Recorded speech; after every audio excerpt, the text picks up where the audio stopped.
Hindi po na to. Ayaw ko ng mukha ko Yan mga boss, good morning sa inyo. No? Meron tayong share na idea. Sana kapag nagkataon kayo napot kayo sa ganito part. So bali pandemic pa to na-stock mga boss. So may gumalaw na nito. So nakabaklas na kasi yan. Nakabaklas na yung mga wires dyan. So ang problema kasi ito ni madam. Pag naandar naman to namamatay. So ngayon may nag-detect na nito, ang sabi sa kanila na scan daw nila immobilizer. So immobilizer nito, bumili na si madam ng bago, ganun pa rin. So ito, dito immobilizer niyan, pakita mo pre. Yan, ito immobilizer niyan ng Nissan Patrol. Nakadikit mo na yan sa ignition switch, nakadikit yan. Ngayon sabi sa kanya, immobilizer daw ang kailangan, tapos kailangan daw i-reprogram to. So ganun mga boss, kapag pinakinggan nyo maigi yung sasakyan nyo, pag in-start mo at maandar, kasi ito gasolina to mga boss pag umaandar siya mga boss, ibig sabihin yan ay kasi namamatay. Pag umandar, ibig sabihin walang tama yung immobilizer pagka ganun mga boss. So ibig sabihin ito mga boss, ang point ko dito, kailangan i-sure ball talaga siya. Kung di nababasa ng scanner nyo yung ganito mga problema, sitwasyon ng unit na to, kailangan nyo gamitan ng sarili nyong idea. Kasi siyempre ang yung scanner na dala natin, pangalawa lang sa buhay natin yan kumbaga mga boss, yung una natin pinag-aralan, wala tayong scanner talaga. Kahit sa school di sa atin tinuro yan. Ngayon na talaga yan mga boss. So ngayon mga boss, papakita ko talaga sa inyo kung anong talaga ang problema nito. So hindi ko muna sila inano kung na talagang ito ang problema niyan. Hindi ko sila binila, kaya lang ko muna i-double check yung wiring, kasi yung problema nito, ayaw magbukas ng injector. So ayaw magbukas ngayon ng injector mga boss. Kapag ini-start mo siya, naandar. Tapos pag ini-start mo siya, namamatay siya. Ibig sabihin, nagsasara yung injector niya.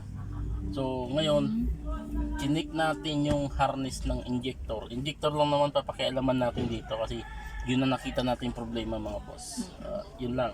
So injector lang talaga, hindi tayo pwedeng gumalaw ng iba dyan para maparami ng gastos. Hindi natin ano yung gastos na yan. Ang kailangan na talaga natin double check, triple check, kung pwede nga lang triple check.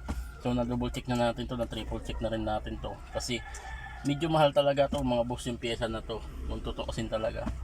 Ayaw ko man silang pagastusin, kaso nga lang ito talaga yung binigay na problema. Ayaw ko silang talagang pabili ng pyesa na to, kasi ito talaga ang problema mga boss. Pakita mo pare, may ilaw. Yan, nakita nyo ba yung ilaw na yan? Yan yung injector. Yun yung wire ng injector, yung pulse. Tinatawag nyo ba kung sa tao, pulso, pulser. Kung wala kang pulso, akala mo buhay ka.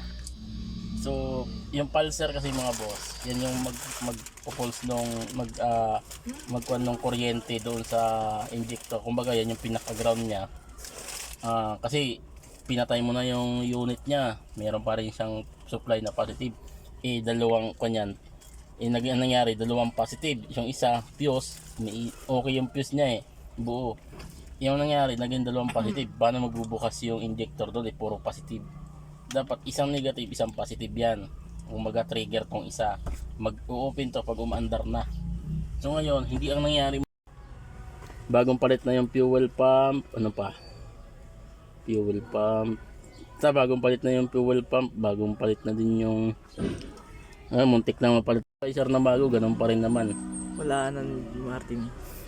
Namamatay na, gawa ng Yung siguro full storage ka na. wala na. Full storage ka na siguro. Yan mga boss, nakita na natin yung problema. Sure ka na ba talaga yan? Yan, sure na to ma'am, kasi i-upload ko to ma'am. I-upload ko to sa YouTube. Ito talaga ang problema niyan mga boss. Computer box. Yan.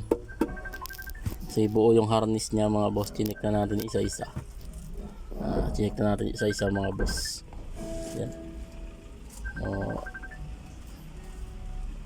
Sana ito na mga boss, final problem nito is ECU. ECU mga boss. I-check na natin yung harness. Sama ko nga pala si Edison. Hindi ako nagkaka-video eh.